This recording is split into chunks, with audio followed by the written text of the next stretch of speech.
और अब हम शुरुआत करने जा रहे हैं आज की सबसे बड़ी ब्रेकिंग न्यूज के साथ। सैटेलाइट तस्वीरों से इजराइल पर दावा किया गया है 12 दिन के युद्ध में इजराइल को भारी नुकसान हुआ है।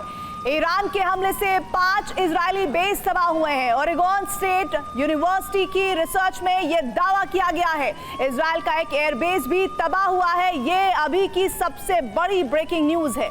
और इसी के साथ ही खमेनेई कहां है कोई नहीं जानता है। ईरान का परमाणु मिशन किस गुप्त ठिकाने पर चल रहा है यह भी कोई नहीं जानता है। बस ईरान में जो हो रहा है उसे यह तय माना जा रहा है कि ईरान परमाणु बम बनाकर रहेगा। अमेरिका और इजराइल का बारूद बेकार साबित हुआ है। ईरान अपने इरादे पर डटा है और डरने की जगह इजराइल को धमकी दे रहा है। ईरान से IAEA की टीम को निकाला जा चुका है। परमाणु मिशन को लेकर ईरान खुली चुनौती दे रहा है। अब कल का दिन बेहद अहम है। कल मुहर्रम की 10वीं है और माना जा रहा है कि इसे दिन ईरान परमाणु परीक्षण करेगा और खमेनेई भी ईरान के परमाणु शक्ति बनने की घोषणा करके दुनिया के सामने नजर आ जाएंगे।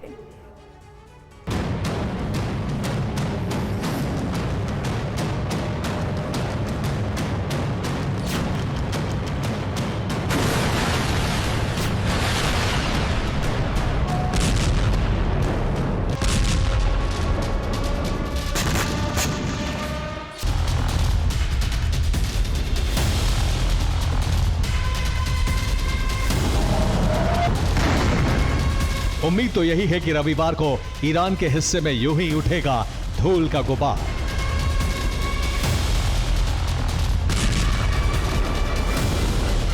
एक जोरदार धमाके से कांपने लगेगी जमीन और जब सब कुछ थमेगा शायद उसी समय दिखेगा कई दिनों से गायब ये चेहरा।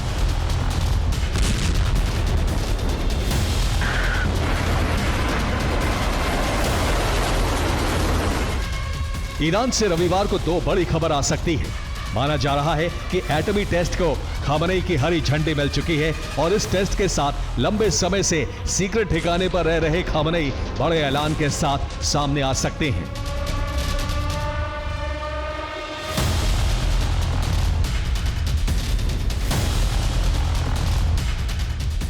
अमेरिका जैसे शक्तिशाली देश का खुफिया तंत्र भी खमेनेई के सीक्रेट प्लान के आगे फेल है।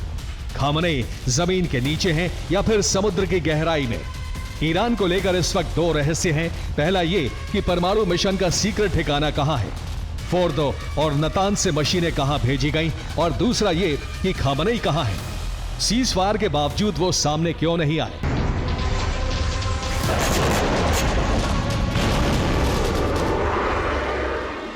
ईरान का यह प्लान गजब है। कोई भी देश दूसरों को डराने के लिए शक्ति प्रदर्शन करता है, बयानबाजी करता है, लेकिन खमेनेई गायब होकर अपने दुश्मनों को डरा रहे हैं।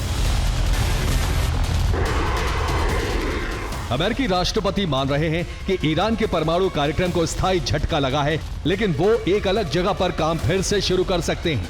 ईरान ना तो निरीक्षण के लिए सहमत है और ना ही संवर्धन को छोड़ने के लिए।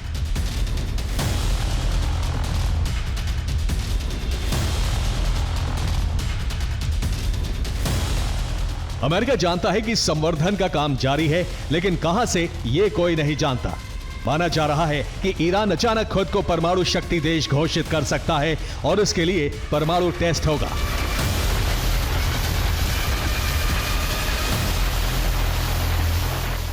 ईरान का हौसला दूसरे शिया देश भी बढ़ा रहे हैं। शियाओं की एकता बढ़ती जा रही है। ईरान अब अकेला नहीं है। ईरान के साथ शिया बहुल देश हैं। Iraq, Azerbaijan, Lebanon, Bahrain, Yemen जैसे देश अब यहूदियों के खिलाफ एकजुट हो चुके हैं। शिया देशों में नजदीकी बड़ी है, सभी ईरान को सपोर्ट कर रहे हैं। ईरान के एटमी मिशन को शिया देशों का समर्थन मिल रहा है। इससे ईरान का हौसला और बढ़ा है और ईरान अमेरिका को सीधी चुनौती दे रहा है। ईरान लगातार बड़े फैसले ले रहा है।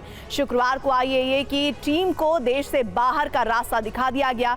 तेहरान से टीम को निकाला गया। IAEA की टीम विमान से सुरक्षित वियना पहुंची है। ईरान में अब किसी इंटरनेशनल एजेंसी की निगरानी टीम नहीं है।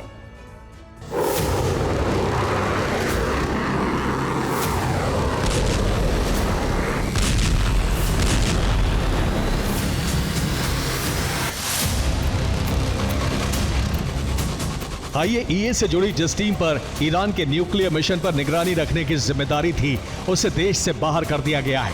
यानी अब कोई इंटरनेशनल एजेंसी ईरान के परमाणु कार्यक्रम को लेकर कोई जानकारी हासिल नहीं कर सकती है।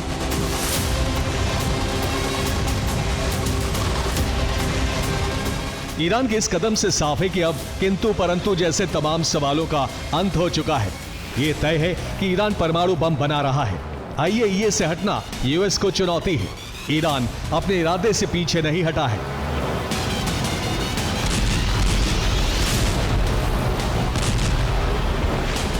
सोमवार को ट्रंप और नेतन्याहू की मुलाकात होने वाली है।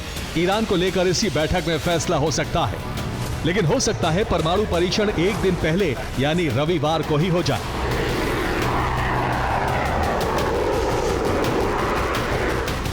मोसाद को ईरान को लेकर कोई जानकारी नहीं मिली है।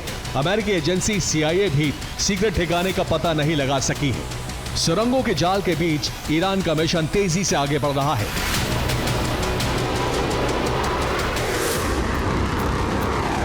मोसाद चीफ ने फिर दावा किया है कि वो ईरान के खतरे को बढ़ने नहीं देंगे और हर जरूरी एक्शन लेंगे, लेकिन ईरान पर इजराइल फिर हमले की हिम्मत करेगा या नहीं, ये बड़ा सवाल है।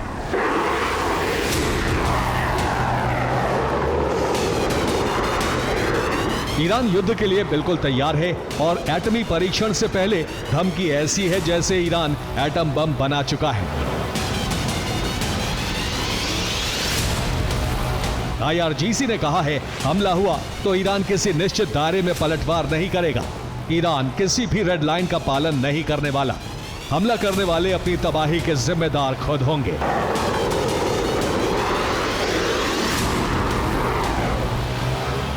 इसका मतलब यही हुआ कि ईरान प्रतिबंधित और बहुत विनाशकारी हथियारों का इस्तेमाल करेगा और ये परमाणु हथियार भी हो सकते हैं। मुहर्रम की 10वीं को खामनेई के सामने आने की उम्मीद इसलिए भी है क्योंकि 36 घंटे पहले खामनेई के प्रकट होने के दावे किए जा रहे हैं। एक रिपोर्ट में दावा है कि खामेनेई की खबर भले ही किसी के पास ना हो, लेकिन वो हर खबर रख रहे हैं। ये सब वीडियो कॉन्फ्रेंसिंग की मदद से हो रहा है। दावा है कि ईरान की एक सीक्रेट न्यूक्लियर साइट की स्क्रीन पर खामेनेई अचानक देखे गए। दावा है कि कैमरे से ही खामेनेई ने एटमी मिशन का जायजा लिया। खामेनेई ने वीडियो कॉन्फ्रेंसिंग के जरिए वैज्ञानिकों को निर्देश दिया। इससे जाहिर हो रहा है कि कहीं खामेनेई का सीक्रेट मुख्यालय है जहां से सभी फैसले लिए जा रहे हैं।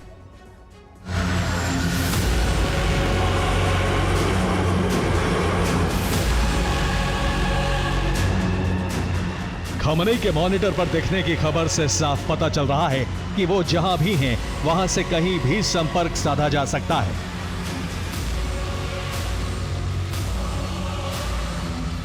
वहां से किसी भी प्रकार का संदेश जा सकता है, लेकिन उस जगह को ट्रैक करना बेहद मुश्किल है। अब सवाल है कि क्या खामनेई किसी सबमरीन में है?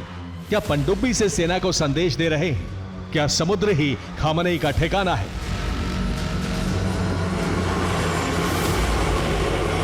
सुपर प्राइम टाइम की अगली रिपोर्ट में इस राज से पर्दा उठने वाला है।